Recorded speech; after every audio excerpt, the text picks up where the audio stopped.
You may know her from the Real Housewives of Orange County, but Heather Dubrow is also a mom of 4 who's raised kids through every stage of the digital age.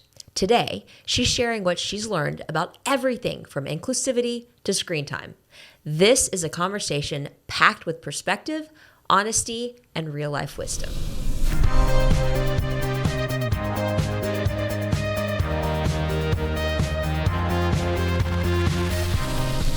Heather Dubrow. Hi. Oh my gosh. Not only am I stoked to be with you in real life and have this conversation with you, but our co-host and just person that does all the things at Bark, Sam, off camera, is probably the biggest Bravo Real Housewives. Really? Fan. I'll give you all the tea after. Yeah, she needs the tea. Offline. The photo, Got it. She Done. is... Yeah, she's so this is a big deal for all of us here. Thank you. Yeah, no, thank you. You have 4 kids. Mm-hmm. You have 4 kids. So just, right? I just have 1. How have you changed any element of your parenting as technology has evolved? I mean, that's like a 3-hour answer. I know. But I mean, I'd like to kind of go back to the beginning, I think. Yes, please. Because, when my kids range in ages. The oldest is 22 and the youngest is 14. Wow. So in those 7 years, he's going to be 15 tomorrow. But in those 7 years, technology completely changed. That's an understatement, which is why I'm so interested, because you have that span. Yes. Right? And they're all so unique and spill it. Yeah. So when it started, I remember the twins, all right. So when you start with 2, I had never even held a baby before. So starting with 2 was like starting with 10. It was crazy. And so, I wanted to take them everywhere. I'm someone that goes and does. I couldn't sit in the house. We were at classes doing all the things, going out for dinner. I had those twins at the Ivy. I mean, we went everywhere. But I was also loaded with a bag of tricks. We had wiki sticks, we had crayons, we had puzzles, we had brain games, we had flashcards, we had, all kinds of things. Rattles. Yeah, as one does as they're growing up. Mm-hmm. And of course, this is before smartphones. Right. But as that all evolved, obviously what happened with my kids evolved too. I would tell you that parenting the first 2 versus the last 2, very, very different. And it's funny because they'll tell you, people will make jokes. Like with the first one, everything was sanitized and da-da-da. And with the last one, you let them juggle knives. I think that for me, in general, I've always been, as a controlling person as I am and known to be, I think I've always been pretty relaxed with the kids. I've never been a huge germaphobe.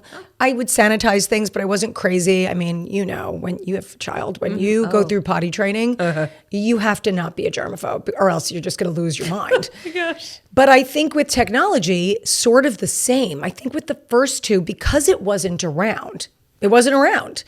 And then by the time we started giving it to them, it started out being more like, they had the Nintendo Switch and they had electronics that weren't phones. Right. That they could play with and do things on and watch little videos and things. And then that started evolving too. But by the time I had my last child, that one got sucked into, the older ones were like real teenagers by that point. So my youngest one was allowed to do things really way in advance of the first 2 and third also. And he's also, my youngest, much more mature. And emotionally ready for certain things than the older ones. So it's really, when you talk about parenting and electronics and devices and technology, it's such like a multi-layered answer and question, because there's, what's going on in technology, what's available to them, and who is that child? Yes, that's the big, important exclamation mark I want to interject here, is that not every child is ready for a smartphone at the same age, or social media at the same age, or a variety of platforms, right? Some children might be more predisposed to mental health issues or disordered eating related content, or just more sensitive to violent, content that they might see online. Mm-hmm. So every child is different. And I'm really glad you brought that up, because we can't just have a blanket age statement for certain things. Yeah, and then there's also that idea of, I think about it like food, because I remember in my house, we had snacks. there were ho-hos, ring-dings, whatever you call them on which Lucky. coast you live. We had none of that. No, we had some of that, but we didn't have 100 sugar cereals. But we had some stuff, right? But I remember there were kids that I knew that had nothing. Literally, no. You were that kid. It was so did sad. you go crazy when I you did. Right, but that's my relationship with sugar is like I'm talking to a therapist about it still, because it's like because you were deprived of it. I was deprived. So that's the thing. If you make something verboten, if you take something and you say this is off limits and this is bad, what does that make someone want to do? Right. Everything they can to get that thing. And so that's what makes me a little nervous about saying there's a hands-off, 100% no policy. And it's funny because you saw what happened in Australia. Yes, we were just talking about that. So they have said, I don't know if it passed yet or it's something they're trying to pass. Did it pass? It passed, and as like middle of this week, it's like kids woke Going up into effect. and it's like, where'd my Snapchat go? Yeah, so kids under the age of 16 cannot have social media. Right. Now, at first I went, good for them. Mm-hmm. And then I started thinking about it and I thought, okay, but what about like ChatGPT? So in the pandemic, I think a lot of kids were cheating. Everyone was online and ChatGPT had become a big thing and all the AI and everything. But there's certain aspects to AI. Bark uses it as well in such a beautiful, meaningful way, right, that I wonder if those kids are missing out on something. I don't know what the answer is, but in an everything in moderation kind of way, like we're talking about food, is there some kind of hybrid where it's monitored and taught and given a plan? Because in my opinion, you don't just hand a kid a device. You got to give them a plan. I got to set this down because I'm like, oh boy, got to prep for this because I'm so passionate about what you just said. In an ideal world, the social media platforms would prioritize essentially a duty of care to do no harm. And they would work with third-party solutions like Bark and others to actually make age-appropriate, safer experiences, because tech is not the problem. Tech is a tool. It's the humans using it. It's the humans using it, and it's the dangers that these platforms know are there and are turning a blind eye to and not addressing them because it would risk them losing engagement, which translates to dollars. Right. So it's really, really, this is a tough spot for us all to be in. But what we know is that for so long, we've given kids access to everything. And we've seen the mental health and physical health deteriorate. Yeah. So then we've got to swing so far to the other side of things of just cut everything off and then maybe try to introduce, a little bit here and there with education and more guardrails and more parental controls and age-appropriate experiences. But this is an unprecedented landscape. It's WWW, but it's the wild, wild west. You are exactly right. And I think Australia's on the right path, but I agree with you. But everyone has to be on the same team and the same side, because then you're setting yourselves up for failure in your community. Yeah. Because when your next door neighbor has this plan and your down the street has this plan and the kid at soccer has that plan, it is very confusing. Now, not everyone's going to agree on everything always. Look, we all come from different backgrounds and we all come from maybe different religions and different upbringings, and that's all okay. But there has to be a moment where we say, okay, what can we agree on? I think we can all agree that kids need to stay safe, right? So how? Right. Okay, so if we could agree on that, let's all agree on what are the safety factors that we can all adhere to keep them safe. And I agree it also needs to start with the parents standing up for the kids and also taking these companies, making them accountable. You're speaking truth and common sense. And it's that's why, how would anybody, argue with that? For example, can we all agree that we shouldn't be surfacing known predators as suggestions for children to connect with on social media? Right. Yeah, we can do that. But that's still happening. So how do we fix that? Right. And, you and I can't really do much about it, right? But the engineers at Meta and Snap and other platforms can. Right. And because they can, then it's a question of, well, why hasn't that been prioritized over some AI avatar or new emoji pack, right? So it's, where do your priorities lie? What are your shareholders asking of you? What are your growth plans? And how do you balance all of that? So how do you think we do this? Well, I'm glad you asked. Yeah.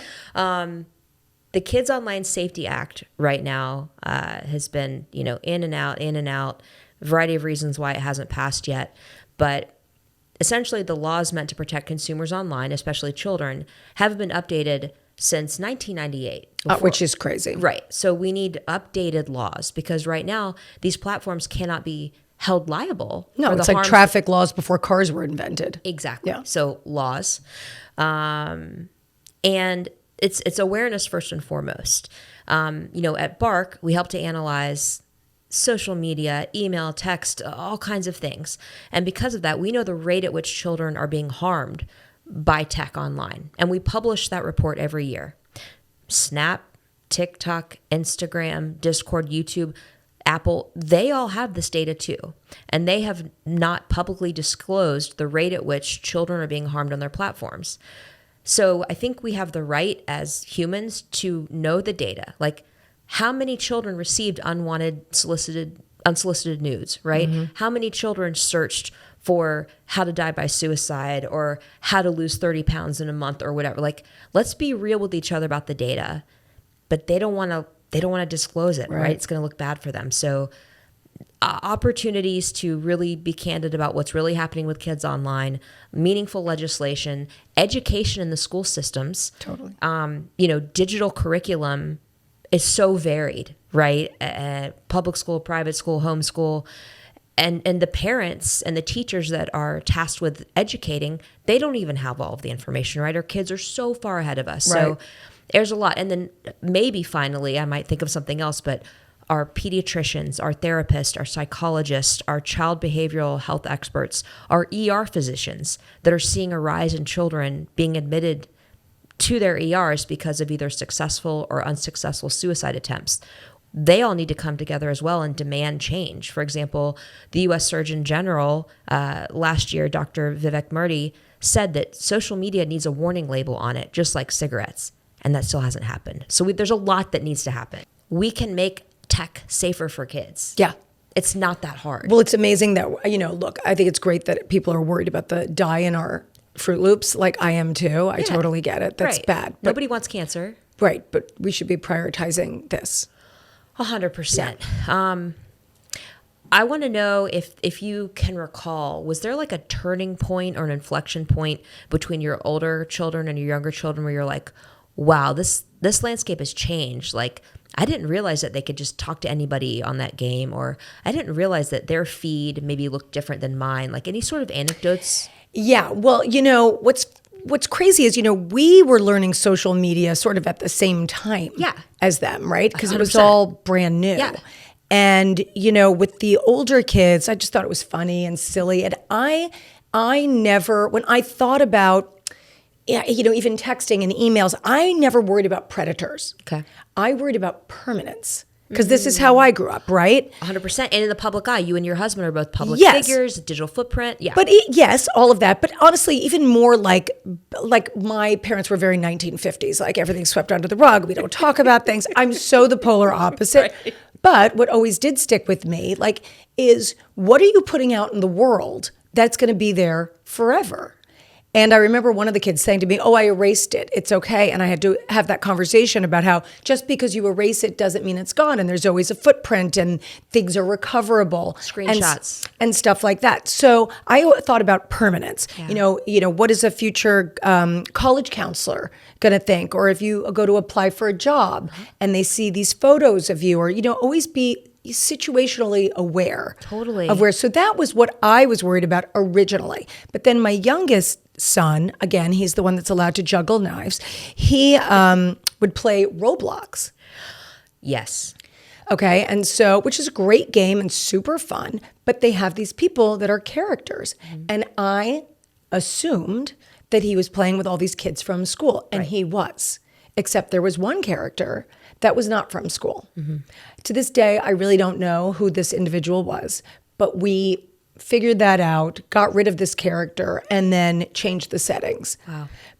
But that was the only time that was the first time where I went, oh, wait a minute, this is not okay. 100%. I don't know who you are.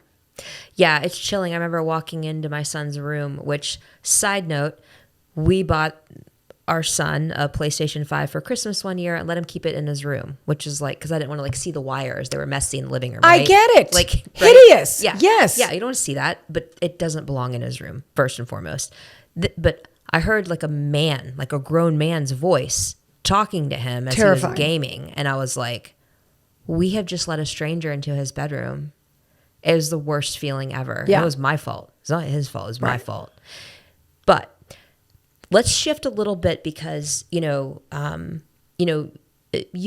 and your husband, have amazing content that you're putting out there on social media.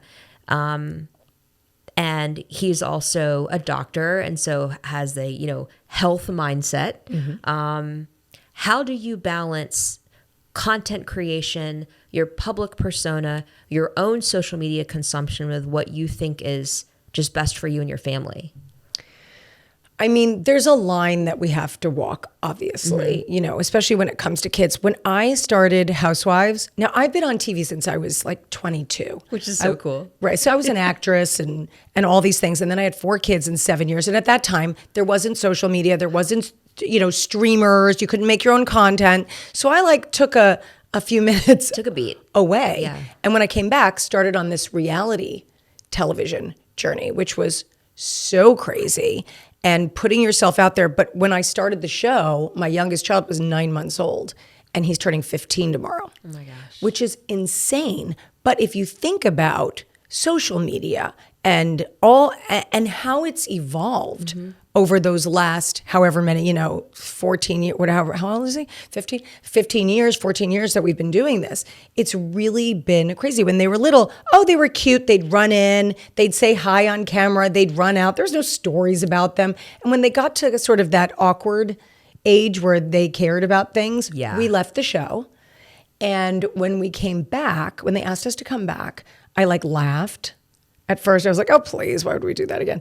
And then I thought, you know what? Maybe I could use this platform for good. Maybe I can, show our very normal family with 4 kids, of different genders and different sexualities, and show what our normal family looks like and start conversations in other people's families. Yes. Now, having said that, and to answer your question, what do you do with social? What are you putting out, not just on television, but on Twitter and on Instagram and Snap and all? Right. I can't do Snap, honestly. My brain doesn't work that fast, but I tried.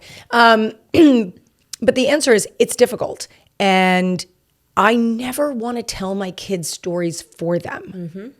Mm-hmm. Those are their stories to tell, whether they decide to or not. So I try to be very respectful of them. You'll see many holidays, there's no picture, and I'll joke about it online. I'll be like, there was no sanctioned photo, so we will not be posting a Thanksgiving photo this year. However, we had a great time, and I'll talk about it on my podcast and whatever. But I really do, and sometimes I beg them, can I please post a picture? It's my birthday and I love you guys so much. So I sometimes I beg, but in general, I really just try to let them do their own things. Yeah. I had to have a kind of a reckoning with myself about my use of it. I would excuse my consumption for work. I need to stay on top of things. I need to know, Yep. I need to know all these things, right? And I've realized, especially this year, that it wasn't healthy for me. If you go to my search page on Instagram right now, it's a lot of content around women 45 plus who are trying to lose weight and get fit because menopause, metabolism, etc. And it's not healthy for me. And they're no knock to them because their bodies look amazing and they're great, and good job if you can lift weights for 3 hours a day and just eat cottage cheese and hit your 100 grams of protein. That's so awesome. But it was not healthy for me to just be consuming all of that. It's not healthy for anyone. I mean, look, that Instagram thing, what's the quote? Comparison is the thief of joy. It literally is. It literally is. And even for, I'm going to say, women like us who are successful and confident, I mean, I can get sucked into that so easily. And look how great she looks, or look how young, or look how thin, or look how toned, or she has no cellulite, No or wrinkles. yeah, all that stuff, Whatever. or she's so successful or whatever. And you can go down a rabbit hole like that. I don't think it's good for anything, but anyone. But I think that if you can take a step back and understand that this is everyone's highlight reel, and sometimes that's easier said than done, understandably, but it is everyone's highlight reel. I mean, I try to be very honest and authentic and tell stories of fails and stuff like that on my podcast and, on social when it happens. But even still, we're making content. We're doing funny reels. This is like, Terry and I are so cute on TikTok. You really are. And I love my husband, and we've been together 29 years. But I promise you, we'll bicker, an hour later. And that's totally normal. Am I putting that on Instagram? No. No, I am not. No. No, I'm not. Although you've seen us fight on Housewives. But, which is normal. That's couples. We're not. Apparently, George Clooney and Amal don't fight. Yeah, I don't know about that. I find that odd. I'm just going to say it. I think that's Sometimes you need an argument. Feels good. even like a fake one. Yeah, got to irritate them That sometimes. turns into a real one. Poke them a little bit. What are some of the maybe pitfalls that you or your children, if you can share their stories, have experienced on social media, and how did you address it? Well, I mean, I think with the kids, the way I parent is really the way I parent across the board, and that has been including technology. And I will tell you very frankly that if I was starting my parenting journey now, Yes. it would have looked way different, because I was telling you before, I grew up in a very tight household, and so I never wanted that. I wanted a very communicative relationship with my kids. And my feeling was, I trust you. And I think I've done a pretty good job parenting you. So I'm going to give you as much leash as you can handle. And when I feel like you can't, I'm going to pull it back. Okay. And that's really how I parented them across the board and continue to. And it served me. But it also, they're good kids. And did we have moments? Yes, but they always came to me. I mean, look, I realize this could have gone way south. It could have been so much different. But these particular kids in this particular period of time, and I don't know if it's because the pandemic happened in the middle of it and reset everyone, or what. Right. But it worked out for me. And I go, phew, thank goodness. Because I know that was by hook or crook or luck, or all those things mixed together. Yeah. Because, I'm not a helicopter parent. But as a parent, you can't, I don't care how involved you are, and I'm a very involved parent, and I know everything my kids are doing, but am I searching their phones? No. Right. I'm not. I probably should have, didn't. But what I will tell you is this is why I love Bark.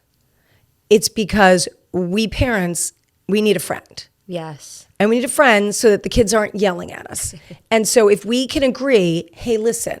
And we've used, before Bark came along, we've used other kinds of surface, not necessarily social media, but tracking kind of apps. Time limits. Yeah, things like that, for sure.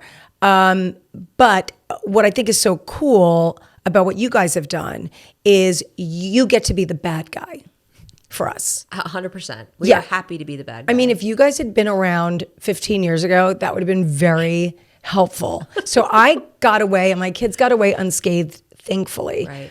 But the power of what you guys do is really incredible. And I think that kind of co-parenting for the rest of us is just very necessary.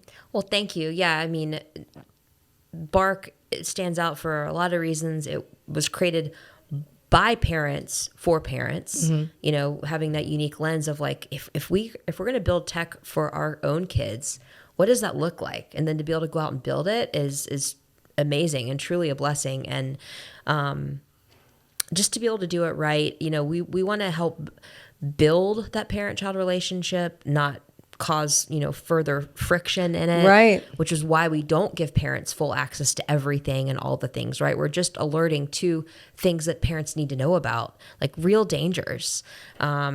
it breaks my heart to know that suicide is the second leading cause of death in children in this nation. It's crazy. It's horrific. But, every single day we're sending between 85 and 100 severe self-harm and suicidal ideation alerts to parents. And those are lives that are being saved, children's lives.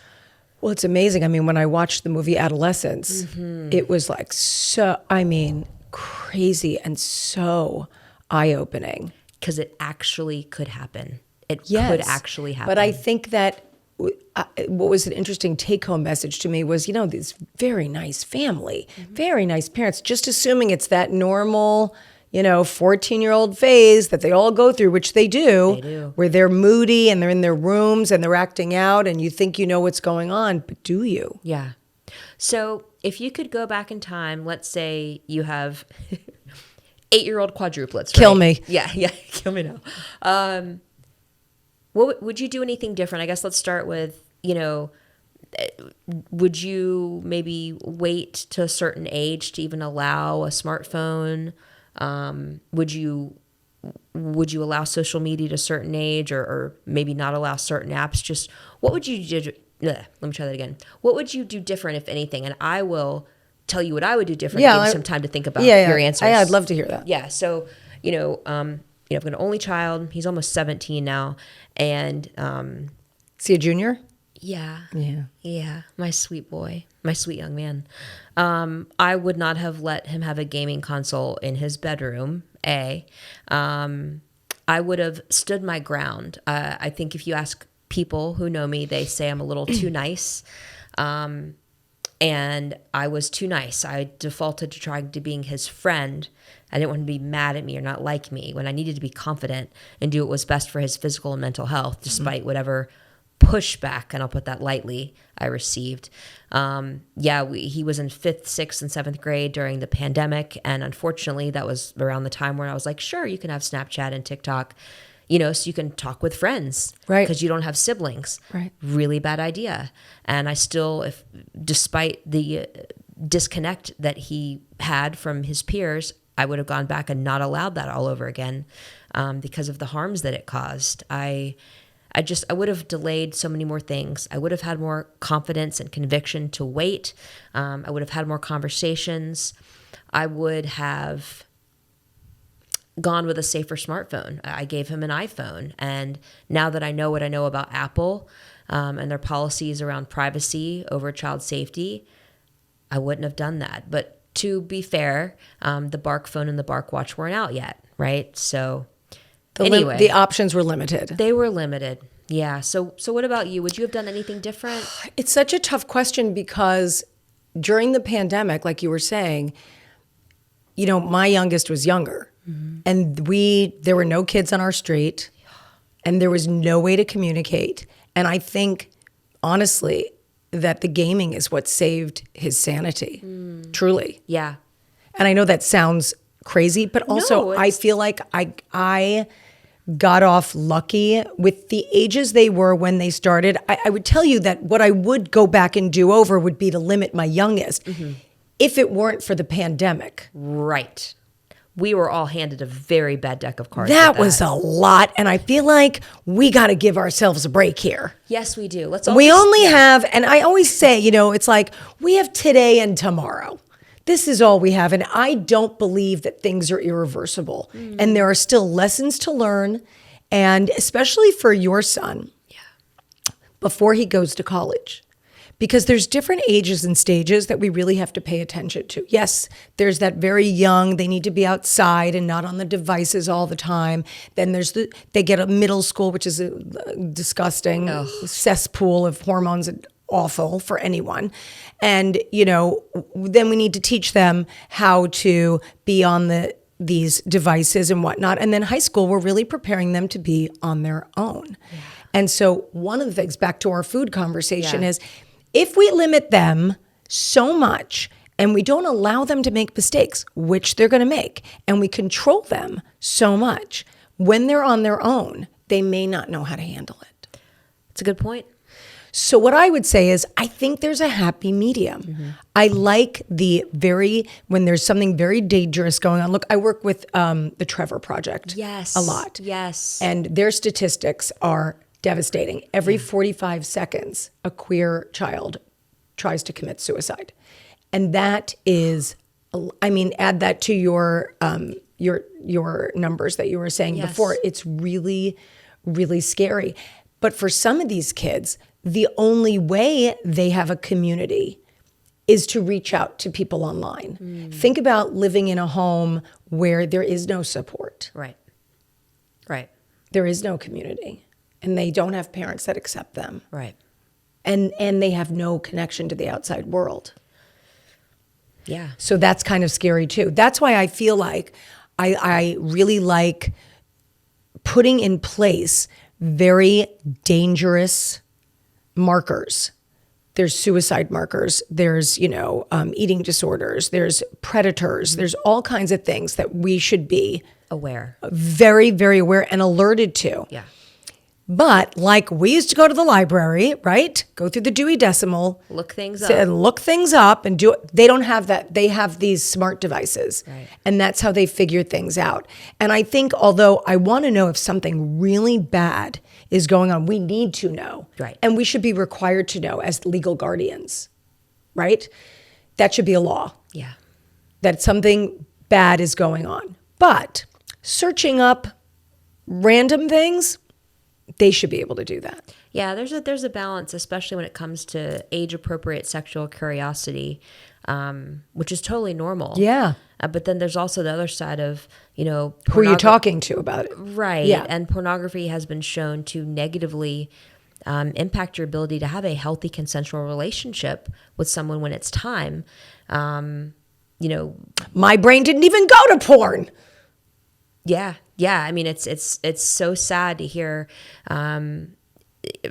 especially freshman boys in college, are going to their doctors and saying I can't perform with this girl, because, and the doctor's like, well, do you watch porn? And they have to take a year detox from that because what they've been experiencing and achieving climax from online doesn't represent real life. Right. They're seeing, violence or just things that aren't real. And that's sad because sex is such a beautiful thing. None of us would be here without it if our parents hadn't done that, And so it's it's just so much. There's so much. And thankfully. But that's also true of all social, because you think about how, not just social, but movies and television.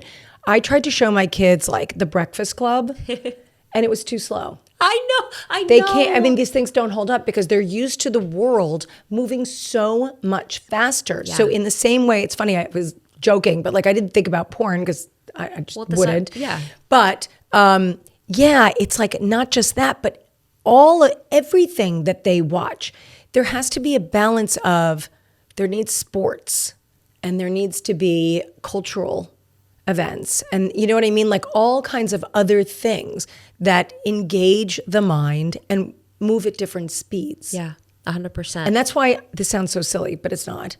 But that's why family dinners are very important. Yes. Oh my gosh, yes. One of the number one predictors of healthy children is a screen-free family dinner at least once a week. Yes. And everybody can do that. Mm-hmm. It's a free thing. You can eat together once a week with no screens. Oh, 100%. Yeah. Now, what's funny is it's not funny, but as our kids are going off to college, now we have 3 in college and 1 left at home. I know. And so I said to my son, I go, we're not having dinner enough, because he's got volleyball and he's got this and he tutors students and he gets tutored and all, whatever. He's busy. He's got all these things. Yeah. And he's like, Mom, I can't you guys have dinner for 2.5 hours. I go, okay. What if, you eat, we'll watch you, and then we'll, you know what I mean? Can we just, and so we have been trying to redefine what that looks like. But I think going back to the basics of that and setting ground rules for spending time together, right? We go out to dinner, and I find personally that I do better and my kids all do better when we're out to dinner as opposed to home. Because when we're home, they can be excused. Totally. But when you take them out, you have them captive. They're stuck. Yeah. And now that might just be for my kids, but that's what I have found works really well. I also, as they get older, and this is sad, but like how many family vacations do you have left? I know, but your family changes, and eventually, hopefully they find someone that they fall in love with and want to be with and maybe marry and maybe have families of their own. And so you have to really make sure you're planning things. Make sure your holidays are good and engaged, and that you continue traditions from when they're little, not just because you do them, but because it's important and it's connectivity. And those are all non-screen things. Yeah. Our colleague, Matt McKee, who's no longer on this planet, but I firmly believe is thriving and happy in heaven, said a few years ago that your job as a parent is to parent in a way that when your children have the ability to leave the house, They don't want to. They want to come back. Yeah. And I feel like you and Dr. Dubrow have done that. We're very lucky. They're such cool kids. And I have to say, as they get older, I mean, they all go through kind of this douchey phase, like 12 to 14. Oh, you know what I'm talking about. It's the worst. But it's the worst, but it's also the scariest because of what we're talking about. Right. So you have to you're scared of them. And I do believe that is why we tend to go, okay, just put the thing in your room. It's fine. It's fine. It's fine. It's fine. want you to like Just me. be happy. Yeah, Yeah. please like me. Yeah. And that's what happens. But they go through all these stages, but when they come back to you, if you've kept your lines of communication open, then they're so cool and they're so fun to be with. And, I said to them this year, we're taking a little trip together, and two of them were like, I don't want to. And I go, listen, here's where we're going. Dad and I are going for these 6 days. You have to come for 3. Okay. You can leave. That's totally fine. But everyone's coming for 3. And I go, and you can bring a friend. And they all went, okay, great. And most of them are staying the whole time now, which is great. One of them's coming home because they have a significant other. But everyone else is staying. And I couldn't be happier about it. That makes my mom heart so happy. Yeah. Yeah. I look forward to the day when I don't have to ask my son to hang out with me, and he asks me if I want to hang out with him. It's so cute. My oldest son, he did his last final this morning. And so he came home and he was like, I'm back. I'm like, okay. Party time. Yeah, Wow, he's back. wow. Heather, what have we not covered today in terms of parenting in a tech world, parenting your 4 very beautiful and very individual children? Well, I mean, I think the most important thing about parenting is just being present. You don't have to be Yes. the best parent. You don't have to be the smartest. You don't have to be the most fun. You really don't. You just have to be there. Parenting and being present doesn't mean this. If I was doing this interview and looking at this every 5 minutes, she'd be like, I'm out of here. Right. This is so disrespectful. You have to be engaged. You have to be present. Listen, if you're on your phone and your kid walks in Put it and down. starts talking to you, unless literally you're in the middle of a business thing and you're like, wait a minute, pause, do not go anywhere. I just have to finish this one thing and then put it down. But if you can, just go, oh, you want to talk to me? Cool. Put it down. Yes. It can wait. Yes. You, child, are way more important to me than anything that is happening on this. Yes. And if for some reason I am taken away by this, maybe it's my boss, maybe it's my mom, grandma, like has to be an emergency. Yes. For this to take priority. And if we want our kids to be okay, it starts by modeling healthy, appropriate tech behavior. I'm so glad you brought us back to that. Yeah. And we teach people how to treat us, Yes. right? Woo! Mic drop. So let's do that on both sides. Yes. Heather, thank you so much for coming here today, for the wisdom, for the candor, for the humor that you put out online. It's just such a joy to be able to watch you, from afar, and now to have met you in person and feel your warmth. And just thank you. Thank you so much. And I wish you and your family all the best in the coming year. Oh, same to you. Thank you.